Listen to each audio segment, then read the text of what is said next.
Assalamualaikum warahmatullahi wabarakatuh. Alhamdulillahirabbil alamin. Nabiyina nasta'inu ala umuri dunya waddin. Shalatu wassalamu ala sayyidil anbiya'i wal mursalin wa ala alihi washabihi ajmain amma ba'd. Ikhwani rahimakumullah, ini rahmati Allah Subhanahu wa taala. Sudah terasa sebentar lagi akan menyentuh bulan suci Ramadan, yang mana kita semua umat Islam yang diwajibkan atas puasa Ramadan. Dan jika kita berpuasa Ramadan, kita harus menjauhi larangan-larangan yang bisa menyebabkan batalnya puasa Ramadan. Maka pada kesempatan kali ini saya akan memberitahukan sesuatu atau hal-hal yang bisa membatalkan puasa Ramadan kita. Yang pertama yaitu makan dan minum.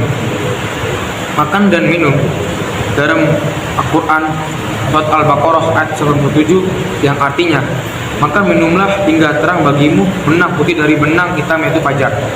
Jadi di sini kita disuruh menahan atas puasa kita yaitu makan dan minum dari terbitnya matahari hingga terbenamnya matahari. Setelah itu baru kita boleh berbuka puasa dan boleh makan dan minum. Dan bagaimana jika ada orang yang lupa di siang hari kemudian dia memakan, apakah puasanya batal atau tidak? Yaitu tidak batal. Orang yang lupa itu dimaafkan oleh Allah Subhanahu wa taala, kecuali yang tidak lupa. Kalau yang sengaja memakan maka batal puasanya. Karena ada hadis Nabi yang berbunyi yang artinya, barang siapa lupa sedangkan ia dalam keadaan puasa kemudian ia makan atau minum, maka hendaklah puasanya disempurnakan, karena sungguhnya Allah lah yang memberinya makan dan minum. Hadis riwayat Bukhari dan Muslim. Jadi orang yang tidak sengaja atau lupa dalam keadaan berpuasa tapi dia makan, maka tidak batal puasanya karena dalam keadaan lupa. Dan tidak hanya makan dan minum saja, kan tapi memasukkan sesuatu ke dalam lubang yang ada pada badan seperti lubang telinga, hidung dan sebagainya. Menurut sebagian ulama itu disamakan dengan makan dan minum, artinya membatalkan puasa. Mereka mengambil alasan dengan dikiaskan disamakan dengan makan dan minum. Dan ada ulama yang lain yang berpendapat bahwa hal itu tidak membatalkan karena tidak dapat dikiaskan dengan makanan minum. Menurut pendapat yang kedua, itu kemasukan air sewaktu mandi tidak membatalkan puasa. Begitu juga memasukkan obat melalui lubang badan selain mulut, suntik dan sebagainya tidak membatalkan puasa, karena yang demikian tidak dinamakan makan atau minum. Tidak ada dua pendapat. Yang pertama, pendapat pertama batal, dan pendapat yang kedua tidak batal. Itulah yang perkara-perkara yang membatalkan puasa. Kemudian yang kedua, apa itu yang membatalkan puasa? Itu muntah. Karena ada hadis Nabi SAW yang berkata, barang siapa terpaksa muntah tidaklah wajib mengqada puasanya, dan barang siapa yang mengusahakan muntah maka hendaklah dia mengqada puasanya. Hadis riwayat Abu Daud, Tirmidzi dan Ibnu Hibban. Jadi orang yang sengaja memuntahkan makanan yang ada dalam dirinya maka batallah puasa tersebut. Dan tetapi jika orang tersebut tidak sengaja muntah atau terpaksa muntah karena sakit atau selainnya, maka puasanya tidak batal dan wajib menyelesaikan puasanya. Dan kemudian selanjutnya apa saja yang membatalkan puasa, yaitu yang ketiga yaitu bersetubuh atau berjima di siang hari. Jadi ada dalam surat Al-Baqarah ayat 197 yang artinya dihalalkan bagi kamu pada malam hari bulan puasa bercampur dengan istri kamu. Jadi ketika di siang hari kita harus menahan nafsu kita pada istri kita, dan kita harus menahannya dari godaan tersebut. Karena jikalau kita melakukan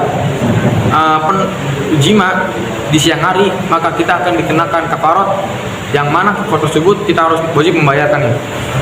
Dan ada tiga kewajiban yang tiga tingkatan yang ada dalam kafarat jika kita melakukan hal tersebut. Yang pertama, ketika kita berkafarat kita harus memerdekakan hamba. Kalau tidak sanggup memerdekakan hamba, kita harus puasa 2 bulan berturut-turut. Dan jika tidak sanggup lagi, kita harus memberi makan kepada 60 orang fakir miskin, tiap orangnya 3,4 liter. Jadi jikalau di siang hari kita harus menahan dulu dari yang namanya berjima dengan istri kita, maka setelah malam hari itu terserah, karena di sini sudah dijelaskan, dalam Quran juga sudah dijelaskan. Dan kemudian apa saja yang bisa membatalkan kita dalam puasa kita, yaitu keluar darah haid atau nifas. Jadi ada hadis Nabi dari Aisyah radhiyallahu anha, ia berkata, kami disuruh oleh Rasulullah SAW mengqada puasanya dan tidak disuruh untuk mengqada sholat. Jadi ketika perempuan yang haid dan nifas itu tidak diwajibkan mengqada sholatnya, kan? Tapi ketika mereka haid di bulan Ramadan dan maka mereka batal puasanya, akan tapi wajib mengqada puasanya selama dia meninggalkan puasa tersebut. Dan mengqadanya pun harus setelah selesai bulan Ramadan, maka harus mengqada dan melunasi hutang-hutang puasanya yang mereka tinggalkan tersebut. Kemudian perkara selanjutnya yaitu gila.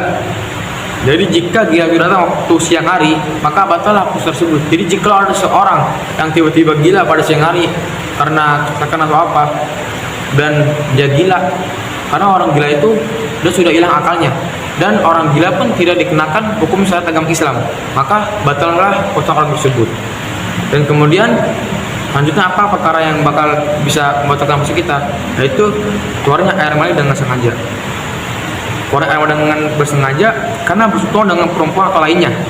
Karena keluar mani itu adalah puncak yang dituju orang pada persetubuhan, maka hukumnya disamakan.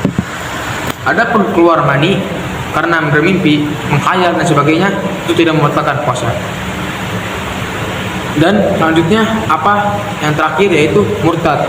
Jika kita murtad, maka orang yang keluar dari agama Islam, maka batallah puasa orang tersebut ketika dia murtad di bulan suci Ramadan. Makanya kita harus jaga perkara-perkara ini, jangan sampai kita nanti dia bulan suci Ramadan kita melakukan perkara ini, akhirnya puasa kita batal dan kita akan mendapatkan dosa karena kita melanggarnya. Itu saja yang bisa saya sampaikan, kurang lebihnya mohon maaf.